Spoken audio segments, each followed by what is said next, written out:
So hello everyone, I welcome you all in this session. Myself Kuldeep Sajwan. तो quadratic equations की शुरुआत करते हैं। कुछ अच्छे क्वेश्चंस से हम शुरुआत करते हैं क्वाड्रेटिक इक्वेशंस के।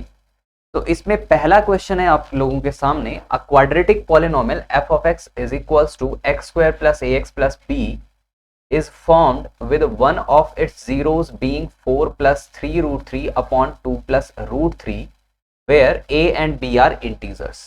ठीक है, एक क्वाड्रेटिक पॉलिनोमियल है।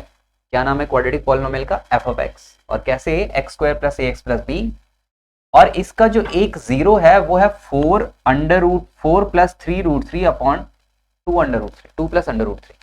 आगे वो बोलता है g of x is equal to x raise to power 4 plus 2x cube minus 10x square plus 4x minus 10 is a biquadratic polynomial. ठीक है, जिसकी डिग्री 4 होती है। सच दैट, ये कंडीशन गिवन है कि g ऑफ ये root, ये जो रूट है यहाँ पे इस इक्वेशन का root, g of this root is equal to c times under root 3 plus d where c and d are also integers. ठीक है, तो हमें a b c और d की वैल्यू निकालनी है। अच्छा, ये क्वेश्चन है, तो चलिए शुरुआत करते हैं। तो अब हम यहां से एक काम कर सकते हैं। देखिए, जीरो सबसे पहले थोड़ा सा कॉम्प्लिकेटेड सा जीरो है, ऊपर भी है रूट में, नीचे भी रूट में है, तो हम इसको थोड़ा रैशनलाइज कर लेते हैं, मे बी कुछ अच्छा सा नजर आए हमें। तो यहाँ पे जैसे हम रैशनलाइज करते हैं तो रूट क्या आ जाता है इसका? देखिए, मेरे पास जो गिवन था, मेरे पास जो गिवन जीरो था, जो गिवन जीरो था वो कितना था? देख लेते हैं गिवन जीरो कितना है। 4 plus 3 root 3 upon 2 root 3, 4 plus 3 root 3 upon 2 plus under root 3। इसको मैं रैशनलाइज कर लेता हूं, देखते हैं कैसा बनता है ये। जब मैं इसको रैशनलाइज करूंगा तो क्या बनेगा? 2 माइनस अंडर रूट 3। ठीक है, जब मैं इसको रैशनलाइज करूंगा तो कैसे बनेगा? 2 minus under root 3 upon 2 minus under root 3। तो क्या बनेगा ये? देखिए, डिनोमिनेटर में तो 1 बन गया, ऊपर क्या बन रहा है? ऊपर देख लेते हैं। 4 to 8 minus 4 under root 3 plus 6 under root 3, और यहां पे 3 3 9 माइनस 9। ठीक है, तो ये बन जाएगा 2 अंडर रूट 3 माइनस 1। और जो इक्वेशन थी मेरे पास, जो क्वाड्रेटिक इक्वेशन गिवन थी वो कितनी थी? वो थी x square plus a x plus b. तो क्वाड्रेटिक इक्वेशन जो गिवन है वो है x square plus a x plus b. ठीक है, x square plus a x plus b. तो अगर ये is equal to 0, that means इसके दो रूट आएंगे। ठीक है, दो रूट कौन कौन से आएंगे? एक रूट तो यहाँ पे 2 प्लस अंडर रूट 3 है, या फिर -1 प्लस 2 अंडर रूट 3 लिख सकते हैं। दूसरा रूट बीटा होगा। अब यहाँ पे एक कंसेप्ट लगता है क्वाड्रेटिक इक्वेशन से रिलेटेड, वो क्या होता है? वो एक छोटा सा कंसेप्ट होता है कि लेट्स से मेरे पास एक क्वाड्रेटिक इक्वेशन है, A x square plus B x plus C is equal to 0, and इसके दो रूट होंगे अल्फा और बीटा।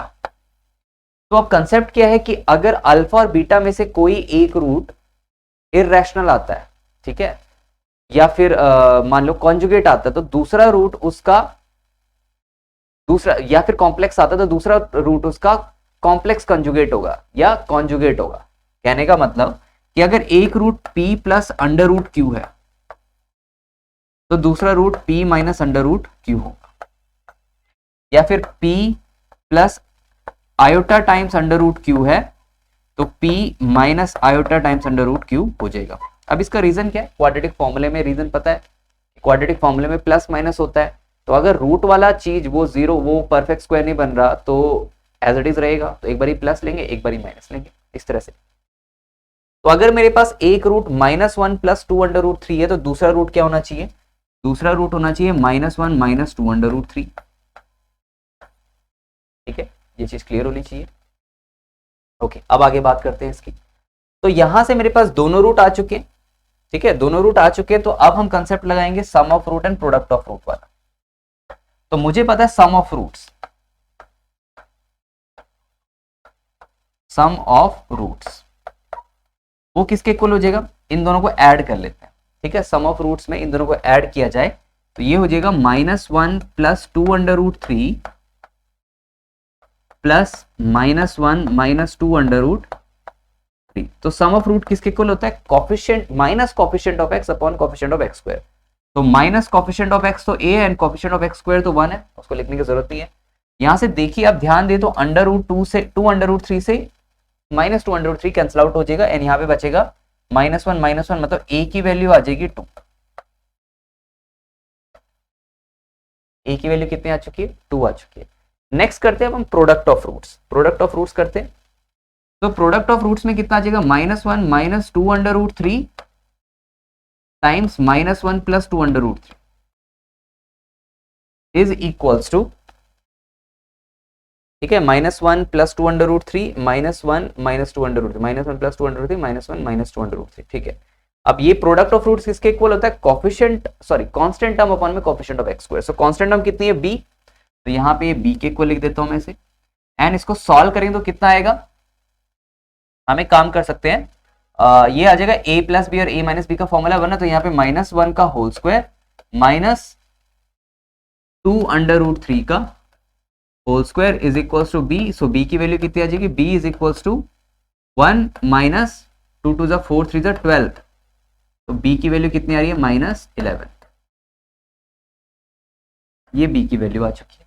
ठीक है, ठीक है, तो b की वैल्यू -11 आ चुकी है। अब हमें c और d की वैल्यू भी पता करनी है। अच्छा, c और d की वैल्यू निकालने के लिए हम इसको थोड़ा समझते हैं। देखिए, c और d की वैल्यू निकालने के लिए g ऑफ x पे हमें चीजें डिपेंड कर रही है। ठीक है, g ऑफ x पे हमारी चीजें डिपेंड कर रही हैं। कैसे? देखिए, ये कंडीशन थोड़ा सा हमें समझना पड़ेगा। जब g इस पॉलिनोमियल में, जो given polynomial g of x में, इसमें हमने ये रूट सब्स्टिट्यूट किया। कौन सा रूट? ये वाला जो इस इक्वेशन का रूट था, तब जाके जो आंसर आएगा वो c times under root 3 + d के इक्वल है और वहां से कंपेयर करके c और d की वैल्यू निकलेगी। ठीक है, लेकिन अब मैं इसको अगर डायरेक्टली यहाँ पे सब्स्टिट्यूट करूंगा g ऑफ x में तो बहुत लेंथी हो जाएगा। ठीक है, क्योंकि थोड़ा सा रूट कॉम्प्लिकेटेड तो नहीं है। अब हमने सॉल्व कर दिया था, ये रूट किसके इक्वल है? g ऑफ -2 अंडर रूट 3 -1 के इक्वल था। ठीक है, यही था जब हमने रैशनलाइज किया था, सॉरी +2 अंडर रूट 3 -1 के इक्वल था। तो +2 अंडर रूट 3 -1 के इक्वल था। बट फिर भी अगर हम इसको 2 अंडर रूट 3 -1 को यहाँ पे सब्स्टिट्यूट करेंगे तो बहुत लेंथी होने वाला है। तो इसके लिए हम क्या कर सकते हैं? इस इक्वेशन की हेल्प ले सकते हैं। देखिए, इस इक्वेशन की हेल्प कैसे लेंगे? मुझे इस रूट के कॉरेस्पॉन्डिंग इसकी वैल्यू निकालनी ना, g ऑफ x की वैल्यू निकालनी, जब रूट मैंने ये वाले इस इक्वेशन का सब्स्टिट्यूट किया। तो मैं अगर इस इक्वेशन से जो f ऑफ x है, f of x quadratic polynomial है, उसको इस g ऑफ x को डिवाइड कर दो तो उसमें जो यूक्लिड डिवीजन लेमा लगेगा, मतलब g of x is equals to f of x times q of x plus r of x, जहां पे q ऑफ x कोशेंट होगा, r ऑफ x रिमाइंडर होगा। तो वहां पे जब मैं ये रूट सब्स्टिट्यूट करूंगा तो जो f ऑफ x है वो 0 बन जाएगा और f ऑफ x के साथ जो कोशेंट होगा वो भी 0 बनेगा। देखिए कैसे, मैं बोलना क्या चाह रहा हूं, मैं ये कह रहा हूं कि जब मैं g ऑफ x को f ऑफ x से डिवाइड कर दूंगा तो यहाँ पे मेरे पास g ऑफ x कुछ ऐसी इक्वेशन बनेगा बाय यूक्लिड डिवीजन लेमा से, g of x is equals to f of x times q of x plus r of x, कुछ ऐसा बनेगा।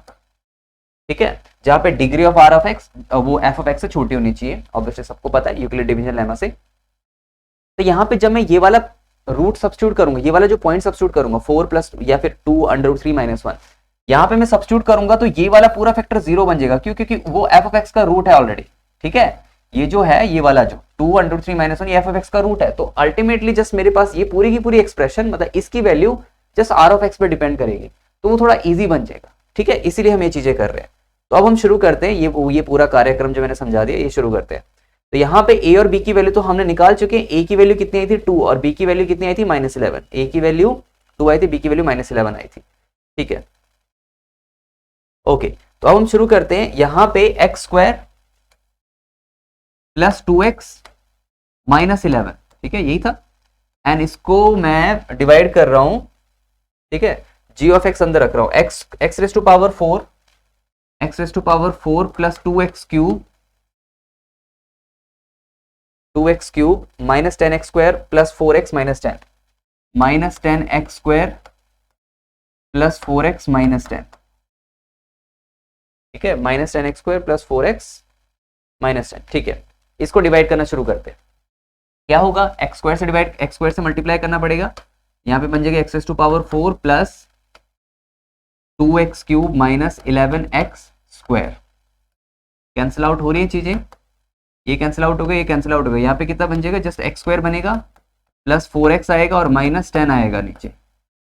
किससे मल्टीप्लाई करना पड़ेगा, +1 से मल्टीप्लाई करने से काम बन जाएगा। तो +1 से मल्टीप्लाई करेंगे तो यहाँ पे बन जाएगा एक्स स्क्वायर प्लस 2x और -11, ठीक है, माइनस माइनस प्लस, ये कैंसिल आउट हो गया, यहाँ पे बन जाएगा 2x + 1, ठीक है। अब by Euclid division lemma we can write it as x⁴ plus 2x³ minus 10x² plus 4x minus 10 is equals to this divisor कितना है मेरे पास, x² plus 2x minus 11 times quotient कितना है, x² प्लस 1 एंड रिमाइंडर कितना है, plus 2x plus 1, ठीक है। अच्छा, अब इसकी वैल्यू निकालनी थी मुझे, किस पे निकालनी थी, इस रूट पे, किस रूट पे निकालनी थी, ध्यान दीजिए, ये वाले रूट पे, g(2√3 - 1), 2 टाइम्स √3 - 1। तो यहाँ पे सब्स्टिट्यूट कर देते हैं at x is equal to 2√3 - 1। यहाँ पे सब्स्टिट्यूट करूंगा तो ये वाला फैक्टर तो पूरा 0 बनेगा, ये पूरा 0 बन जाएगा, क्योंकि ये जो 2√3 - 1 है ये इसी का तो रूट था। दैट मीन्स अल्टीमेटली इस पे बात आ जाएगी, तो ये पूरी की पूरी वैल्यू किसके इक्वल आ जाएगी, g(2√3 - 1) is equals to 2 times 2√3 - 1 plus 1, ठीक है, 2√3 - 1 प्लस 1। इसको थोड़ा सॉल्व किया जाए तो क्या बन जाएगा, g(2√3 - 1) इज इक्वल्स टू 2 2 4, 4√3 - 1, ठीक है, 4√3 - 1, 2 2 4, यहाँ पे -2 आएगा, +1 आएगा तो -1 बचेगा, और यहाँ पे ये आ गया, ठीक है। अब यहाँ पे कंपेयर किया जाए तो मेरे पास ये किसके इक्वल था, c टाइम्स √3 प्लस d के इक्वल था। तो यहां से इसको लिख देता हूं मैं c टाइम्स √3 प्लस d के इक्वल। तो यहां से c की वैल्यू कंपेयर किया जाए तो 4 आ रही है और d की वैल्यू कितनी आ रही है, -1। तो इस तरीके से a b c d सबकी वैल्यू आ गई है। a की वैल्यू ऑलरेडी निकाली थी तो 2 थी वो, और b की वैल्यू कितनी थी, -11। तो यही हमें वैल्यूज फाइंड आउट करनी थी ए बी सी डी की, इस तरह से हो गया। तो आई होप ये वाला क्वेश्चन समझ में आया होगा। आगे और क्वेश्चंस ट्राई करते हैं। चलिए नेक्स्ट क्वेश्चन देखते हैं। नेक्स्ट क्वेश्चन है, alpha and beta are the roots of the equation k times x² - x plus x plus 5 is equals to 0। एक क्वाड्रेटिक इक्वेशन गिवन है, k times x² plus x plus k times x² - x plus x plus 5 is equals to 0। आगे वो बोलता है कि if k1 and k2 are the two values of k for which the roots alpha and beta are connected by this relation। ठीक है, इस relation से alpha और बीटा कनेक्टेड है जो कि इसके रूट्स है। तो अब हमसे जो क्वेश्चन कर रहा है, क्वेश्चन उसका ये है कि find the value of k1 by k2 plus k2 by k1। k1 by k2 और k2 by k1 की वैल्यू क्या होनी चाहिए। ठीक है, तो कैसे करेंगे, हम एक काम कर लेते हैं। ये रिलेशन उसने बोला ये alpha by beta plus beta by alpha is equal to 4/5। इसको थोड़ा सा और सिंप्लीफाई करते हैं, एक स्टैंडर्ड सा कुछ एक्सप्रेशन निकालते हैं और शुरुआत करते हैं इस क्वेश्चन। ठीक है, तो यहाँ पे जो मेरे पास गिवन है वो क्या है, वो है alpha by beta plus beta by alpha, और ये किसके इक्वल है, ये 4/5 के इक्वल। अच्छा, अगर ये 4/5 के इक्वल गिवन है तो यहां से मैं इसको ऐसे देखता हूं, अल्फा इंटू बीटा एलसीएम ले लिया मैंने, ये ऊपर बन जाएगा alpha square plus beta square, और ये किसके इक्वल बनेगा, ये 4/5 के इक्वल ही बनेगा। इसको थोड़ा और सिंप्लीफाई करके हम क्या लिख सकते हैं, इसको हम लिख सकते हैं alpha plus beta whole square minus 2 alpha beta divided by alpha into beta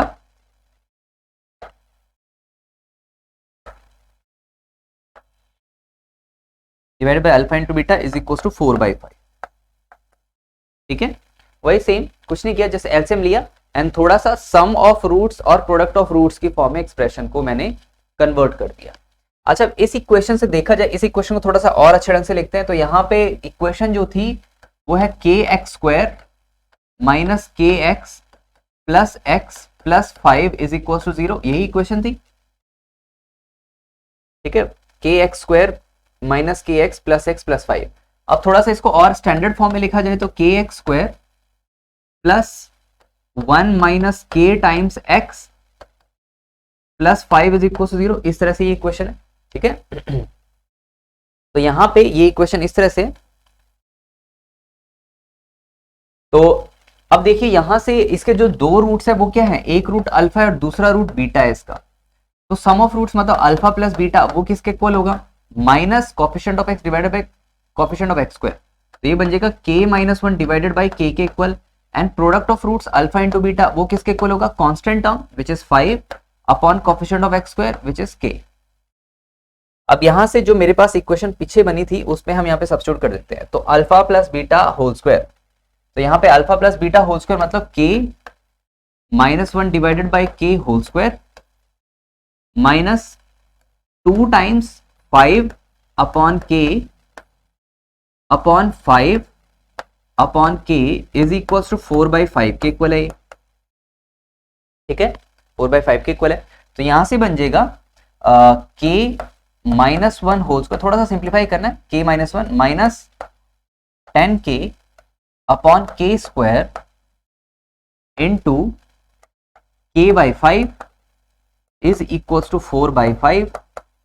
5 से 5 कैंसिल आउट हो गया, ये k से k स्क्वायर कैंसिल आउट हो गया, ठीक है। तो क्या बन गया मेरे पास बन चुका है k minus 1 whole square minus 10k upon k 10k upon k is equal to 4, right, is equal to 4, ठीक है। k minus 1 whole square minus 10k upon k is equal to 4, ठीक है। अब इसको इधर लेके चले जाते हैं तो यहां पे बन जाएगा k square plus 1 minus 2k minus 10k is equal to 4k, ठीक है। तो यहां पे बन जाएगा k स्क्वायर, देखिए यहां पे माइनस 10k माइनस 2k, तो माइनस 12k बनेगा, इसको इधर लेके जाएंगे तो minus 16k plus 1 is equal to 0, ठीक है। अब हमसे जो अल्टीमेटली जो पूछ रहा था वो क्या पूछ रहा था, वो मेरे से ये पूछ रहा था कि हमें फाइंड आउट करना है, क्या फाइंड आउट करना है, k1 by k2 plus k2 by k1। अब यहां से तो दो चीजें क्लियर ही है ना कि इसके दो रूट्स आएंगे, एक तो रूट आएगा k1, दूसरा रूट आएगा k2, ठीक है। इस इक्वेशन के k1 k2 रूट आएगा, एंड k1 k2 की इन्वॉल्वमेंट किस तरह से, इस तरह से, इस एक्सप्रेशन की वैल्यू निकालने। तो इसी एक्सप्रेशन को थोड़ा सा कन्वर्ट कर देता हूं मैं, अगेन वही सेम k1 k2 एलसीएम ले लूंगा मैं, यहाँ पे बन जाएगा k1 square plus k2 square, and इसको भी थोड़ा सिंप्लीफाई करके कैसे लिख सकता हूँ, k1 plus k2 whole square minus 2 times k1 k2 and divided by k1 k2, ठीक है, divided by k1 k2, k1 plus k2 whole square minus 2 times k1 k2 divided by k1 k2, इस तरह से।